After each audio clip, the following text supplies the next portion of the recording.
Would you say that prayer and listening to the Holy Spirit is second nature for you? This is the main topic of chapter 2 of the book that we are looking at in this summer series, all about godly business leadership. The book I'm talking about, of course, is Leadership Not by the Book by David Green, the CEO and founder of Hobby Lobby. And this particular chapter, we are diving into the importance of listening to and obeying the Holy Spirit as a leader in a godly business. This is episode 3 of this series, so I highly recommend that you watch these in order. So I'm going to go ahead and link up here to the very first episode. And if you haven't watched that yet, go there first, watch that. This book has very much inspired how I am starting to view myself as a godly business leader. The more and more that I read it and dive into it and read Bible passages that are referenced in the book or just come to mind as I'm reading it, it's just really changing my perspective in some cases in mindset ways, and so larger, more thematic and conceptual ways, and in other ways, as you'll see in coming weeks, in a very practical way, even when it comes to the finances. In fact, that's what next week is going to be all about. We're talking about money, that thing that nobody ever wants to talk about, but everybody knows we all need. But this week, and I think it's very important that it's in order this way, this week is all about listening to the Holy Spirit and praying consistently. I have a lot of notes here from when I was reading it and jotting things down for myself. But before I dive into all of this, if you like this kind of series where we dive into a specific topic like godly business leadership, then just take a second to subscribe to the channel, like the video, and also leave your thoughts in the comments. The first quote that I'm going to be bringing up here from the book is, again, this is chapter 2 we're talking about. And he says, if you are a business or organizational leader with a heart committed to Christ who wants to impact this world for God, which, I mean, I'm assuming since you're watching this channel that that's you, and it's definitely me. Leaning on the Holy Spirit must become second nature to you. You must learn to listen for God's voice and then obey whatever he tells you. There are a lot of word choices in that quote that are tough, right? I mean, leaning on the Holy Spirit, becoming second nature is a challenge, and it only comes with practice. It's not something that's going to come naturally. I know it says second nature, that implies natural, but it's not. It's not natural for us to lean on the Holy Spirit. But also the fact that he says you must learn to listen for God's voice and then obey whatever he tells you. That is also a hard part, right? It's one thing to listen and hear it and say, okay, well, God, I like where you're going with that. Maybe I'll put a pin in that for later. Or, okay, I'll take that idea and then I'm going to add this to it or subtract this from it, and then I'm going to move forward. No, that's not what he's saying here. And that's not what the Bible tells us either. We are meant to obey what the Holy Spirit tells us. And this is one of those times in my relationship with God where he is repeating himself to make a point. And if you've been watching the podcast, then he's repeating himself for you as well, because we've talked about prayer a lot lately. When I revamped this podcast at the beginning of this year, 2026, I honestly hadn't thought further than the first topic. It felt logical for me to start with Proverbs 31 because I wanted to talk about the wisdom from Proverbs specifically for women and what a godly woman is meant to be. It's a great topic, maybe a little bit overdone for a women's podcast, but it was a good starting point for me. But once I got past planning for that first month, I really hadn't thought that far ahead yet about what I was going to talk about. And I did my best to let God lead the conversation with me and ultimately with you. And what I'm noticing as I look back at what I've been talking about since then, a lot of it has been on prayer. And I'm sure that's because that's an area where I was weak. I absolutely pray a lot. I always have. But the idea of prayer being second nature and spending time listening to God being second nature, that's something I'm still working on. And this quote from David is absolutely just hammering this home again. It's not just about praying it's about that kind of stream of consciousness prayer where we're just always praying. We're always in communication with God and listening to what he's having to say. And there are absolutely days where I feel like this, but if I'm honest, those are probably the tough days, the days where I'm struggling with something, where I'm exhausted or where things are just not going well. And so it's a little bit more second nature then for me to run to God in desperation or frustration and just lean on him a lot more. But what about the days when everything is going really well? Or what about the days when it's just, normal, status quo? That would make it second nature if I was doing all of that throughout those days as well. And so it's still obviously an intentional choice that I'm making on a regular basis and I'm working on. It's a practice that I'm working on because practice, habits, we talk about habits and routine here all the time on the channel. That is how something becomes second nature. My pastor actually just talked about this weekend. I don't remember exactly the wording because I didn't take a picture of the slide. If you know, you know. But he was basically saying that when it comes to habits, and this obviously applies across the board, this is not just when it comes to prayer. We start with discipline. Discipline is where we make those intentional choices. We set aside the time for the habit. We're doing our habit stacking. We might even be habit tracking to make sure and be able to look back and see, am I consistently doing the thing and being disciplined? That's step one. Stage two of that is desire. This is when we start to actually crave the thing that we had to be disciplined about before. And now my pastor was talking about this in regards to reading the Bible, spending time with God. We're talking about it right now in the context of prayer, very similar. But this can absolutely roll over into other parts of your business. When it comes to prayer, obviously it's even more important, more impactful, but we go from being disciplined about praying regularly to desiring that conversation and that communion with God. And then the third phase of that is delight. So that instead of it feeling in any way like an obligation or a chore, it is now something that we absolutely adore doing. And that is exactly the type of relationship and obedience to the Holy Spirit that David's talking about here in this chapter. So David specifically highlights 3 verses on prayer that impacted him. So I'm going to kind of break it up the way that he did. He gave us 2 that are amazing guideposts. We've already kind of touched on the concepts, but I'll just read them anyway. And then he saved one for later, which I will also do because it's going to lead into a little bit more conversation in a minute. But the first verse is 1 Thessalonians 5:17. He writes them in King James Version, and since I'm holding his book and my Bible's closed right now, I'm just going to read it in his. Pray without ceasing. That is very clear, and that's what we've been talking about so far, that like stream of consciousness prayer, that we are just always including God in the conversation and always talking to him and listening to him. The second verse that David mentions is Hebrews 13:5. Where God promises, never will I leave you, never will I forsake you. When you think of it from this perspective, it's almost like you can envision Jesus as a coworker, just like sitting at the computer next to you or the cubicle across from you or whatever visual works for you, that he's just always there to refer to, no matter what's going on, honestly, in your business day.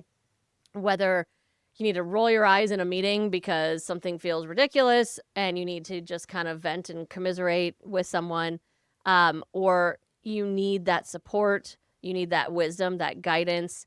I think it's interesting to think of God. Jesus maybe is a little bit easier to picture just because we have more of a visual for him. Just sitting there in the office with you and consistently just communicating with him all day. And, both of those things, this concept of prayer and this idea that God is always with you, both of these are being repeated right now compared to what we've been talking about over the last couple of months here on the podcast. And I think, I mentioned at one point somewhere, I can't remember when, that especially in the Bible, in specific passages, when we see Jesus talking, when Jesus repeated himself, when he would say almost the same phrase or sometimes exactly the same phrase more than once in a verse, there was a reason.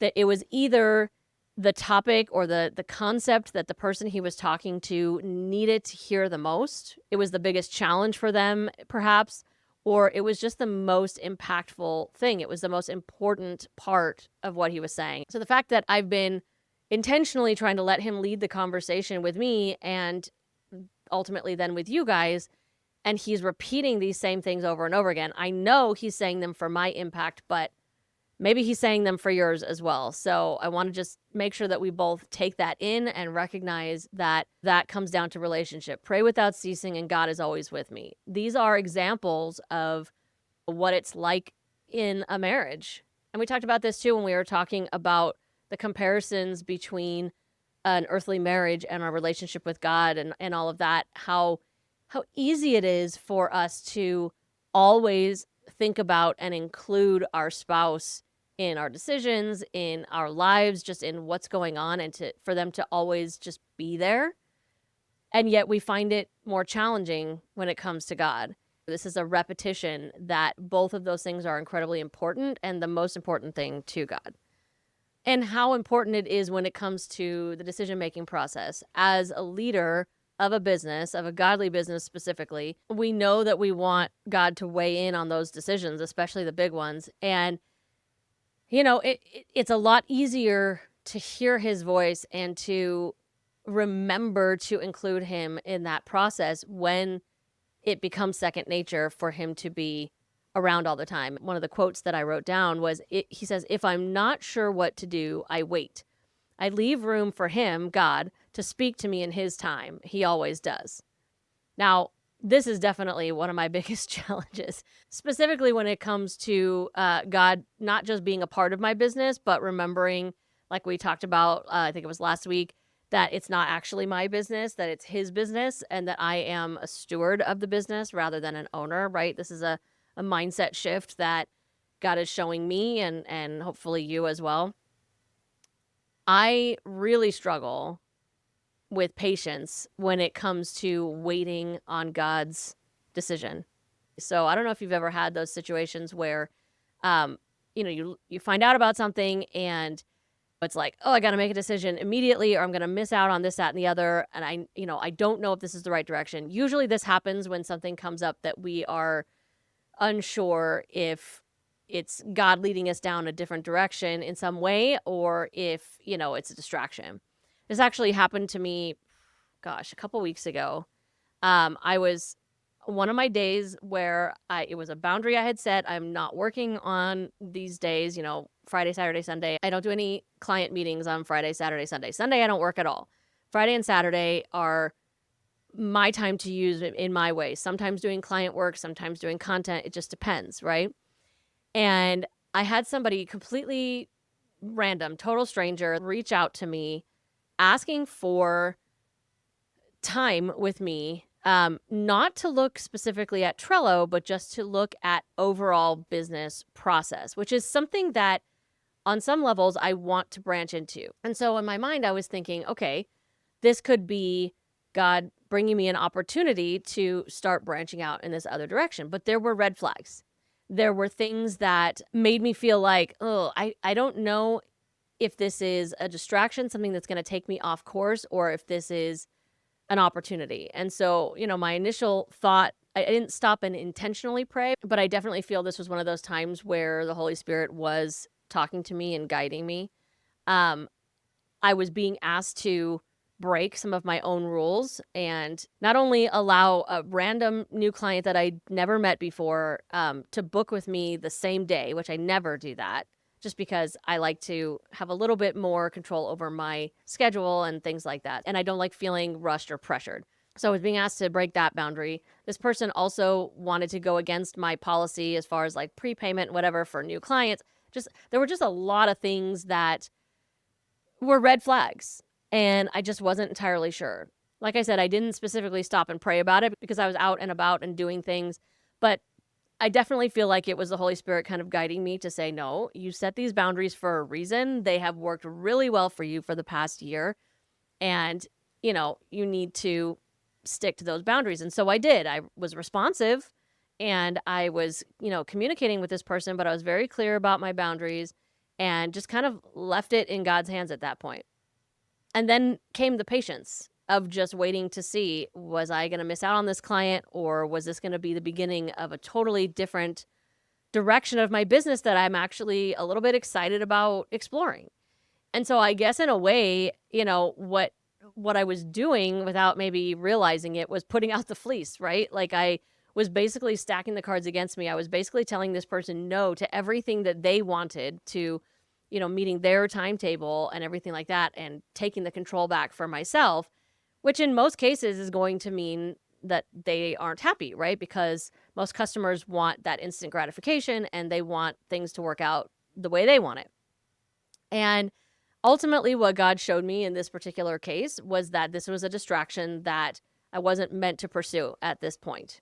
It was interesting because I hadn't even read the chapter where David was talking about putting out the fleece yet. So it's just interesting now that I'm thinking about it as I'm speaking to you that I did that without even realizing. That's kind of cool. I love when God does that, just like reinforces and then shows you, reveals that kind of stuff to you. It's very cool. But anyways, so what I need to remember, and what I think might help you as well, when we're in those especially tight timetables, we're having to wait on God's answer, and our patience is thin because it's just naturally how we are, especially those of us who run businesses. Like, it seems like a very common trait amongst us that we just want to, know the answers and move forward and be proactive and all of that. But I often need to remind myself, and maybe this will be helpful for you too, God doesn't have what ifs. Like in this case with this potential client. If a timetable gets missed, it wasn't a mistake.